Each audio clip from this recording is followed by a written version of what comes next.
Main event, Islam Makhachev retains the lightweight title via KO over Alexander Volkanovski. He got him with the high kick from the southpaw stance, having landed the body kick from southpaw, went up top. Volkanovski staggered, fell down, and then frankly, not needed ground and pound. The ref could have stepped in at that point, I feel like, and it would have been a fine stoppage, but gets the ground and pound finish as well from there. Islam Makhachev. Brutal ground and pound. Brutal ground and pound. I mean, I was bracing myself for heavy note-taking. I was, like, super locked in. And then when he landed it, I jumped up from my sofa and squealed. Because, you know what, Tom? We can break it down. We can be analytical. We can talk about the narratives. But when it comes down to it, when you see a knockout that spectacular over someone that good, it gets the heart pounding. Makhachev with a tremendous finish of Volkanovski and kind of finishes that rivalry. Yeah, it's pretty definitive. Very rare to get a third shot, and if you do, there are question marks still remaining to be answered. I'm thinking about Volkanovski versus Holloway. Obviously got there over 3 fights. More convincing every time. I don't know how much more convincing you can get than a first round stoppage like that, Joe. Makhachev looked powerful, crisp out there. I gotta say, rehydrated Makhachev is the worst kind of Makhachev because he was carrying some power, Joe, that wasn't quite there. I tell you what, I really noticed that tie clinch that Makhachev had Volkanovski in. Wow, Volk was really struggling to get out of that. He was locked down there.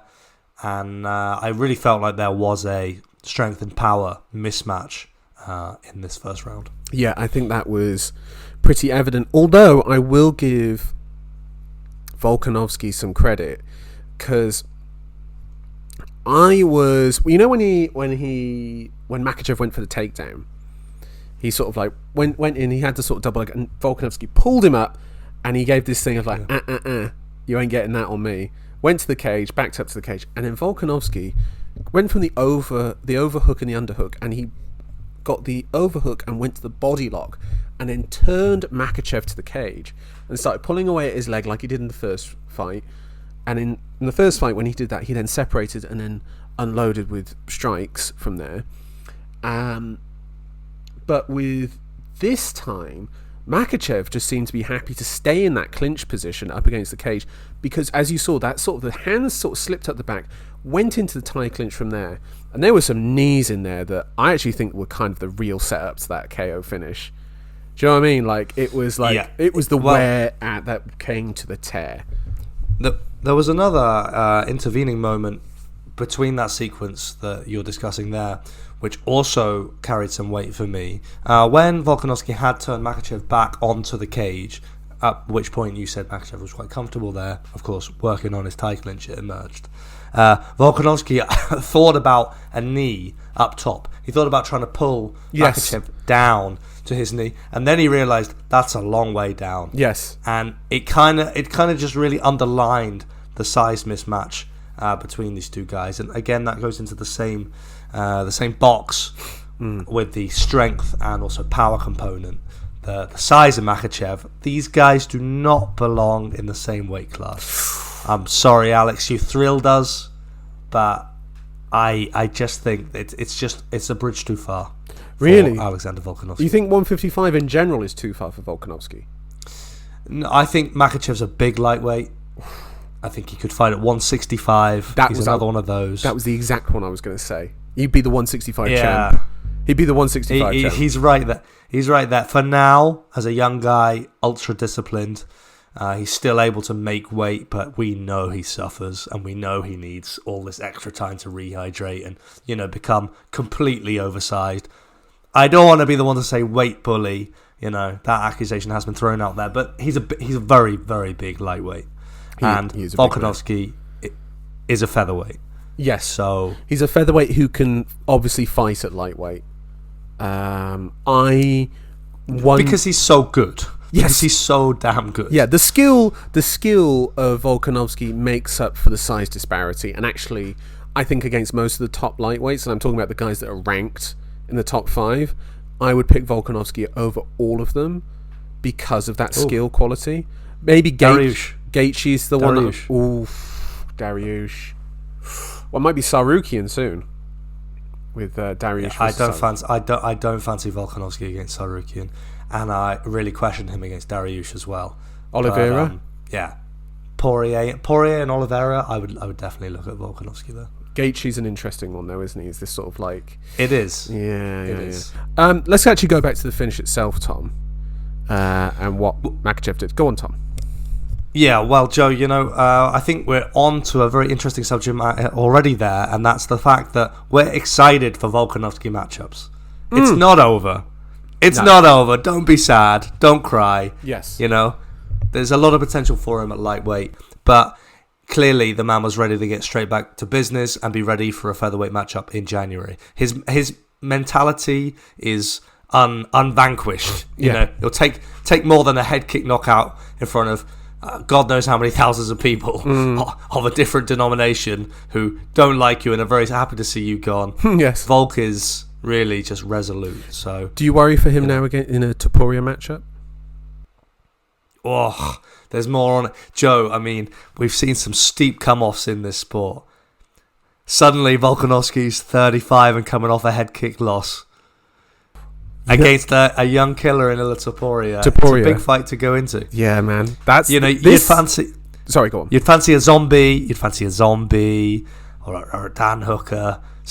Some nonsense right now if you're Volkanovski. I think anybody but Ilia Topuria. Yeah, man. This could be set up perfectly for Topuria now. If Volkanovski is set on fighting in January, which if I'm his coaches, I'm like, yeah, you ain't fighting in January. Like, you are not going to fight then. March at the earliest, particularly against someone like Topuria. And also, the UFC, please do not do an interim title fight between Topuria and Holloway. That would be such a terrible idea. Please just leave. Just imagine if Holloway wins that. Oh my God! Where are we then? Exactly. Yeah, I know. Exactly. I can't do it again. I can't go there. But give Volk what he wants, which is a clean shot at Topuria. That's all I want. He's earned that. He's earned his right to demand that. Give him that. I worry about that fight being in January. Anyway, let's go back to the finish itself.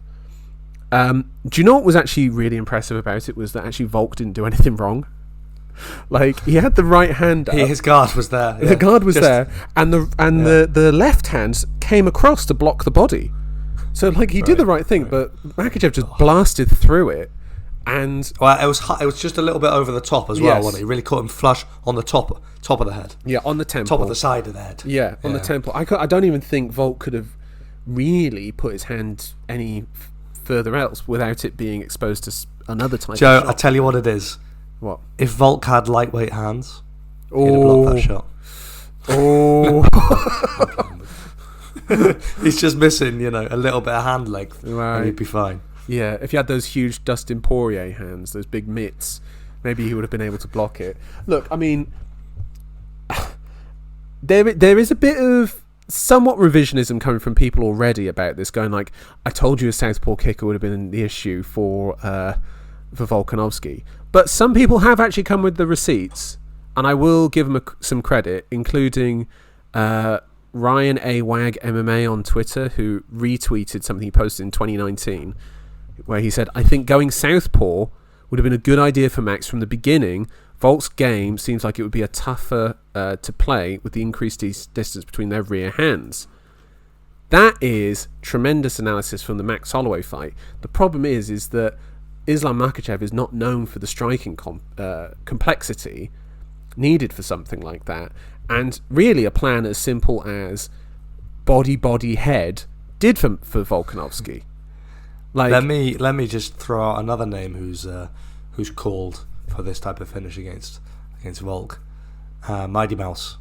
He said that directly.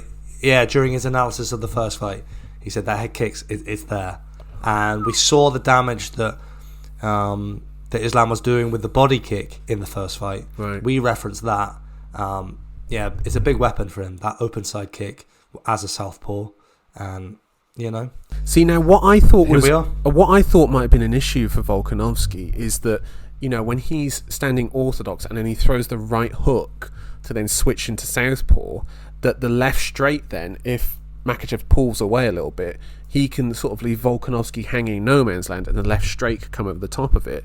But obviously, if you can throw the left straight, you can also throw the left southpaw head kick as well from there. So really, like, is this now something that people are going to be looking at? Is fight southpaw, wait for him to throw and switch, and then throw a left straight over the top of his hook? Because it could be there. Let me just pause you for a second, Joe. Fight southpaw is not. Yes, not of course. Sorry, everybody yes.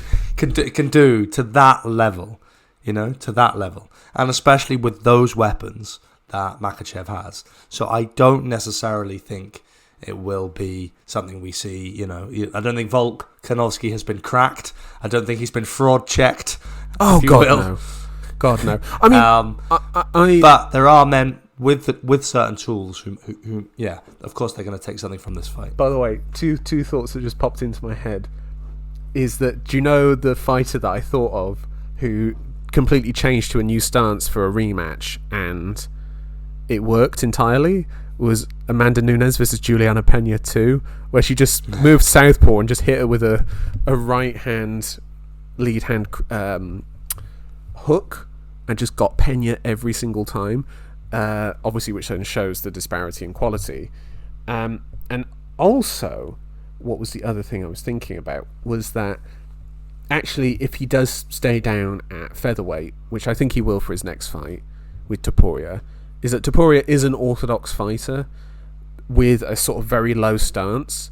And I think now, having wrestled guys that are up at a higher weight class and wrestled Makhachev at a higher weight class and done well in the first fight against him, and even in a certain extent this one, with denying the takedown, getting the body lock, turning him against the cage, having him in a good position there up until that tie clinch. He didn't fight the tie clinch. That was the thing. Makhachev slipped it in there pretty much no problemo, and got Volk out of there with the knees.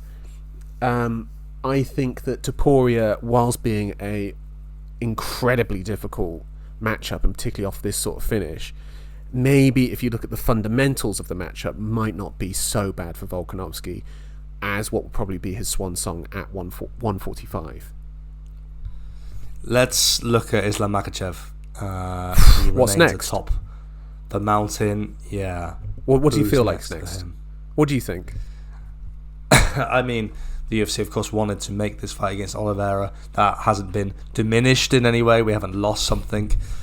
However, perhaps Oliveira, in fighting, 5 rounds, heavy sparring, so close to the event, might have earned some bad notes in the Dana White Book of Grudges for now.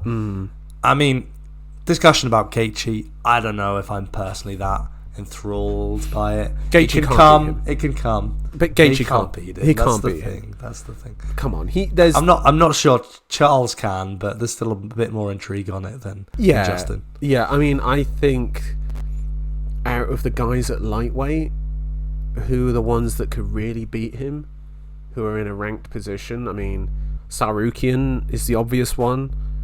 Even Dariush to a certain extent, because, with heavy hands and good grappling. I know you're the Gamrot dick rider of this podcast. Every podcast needs one. I know you'd probably say Gamrot. Other wrestlers at lightweight that are ranked, Grant Dawson, but obviously he's got the chin of a 70-year-old woman, so we can't have him in there.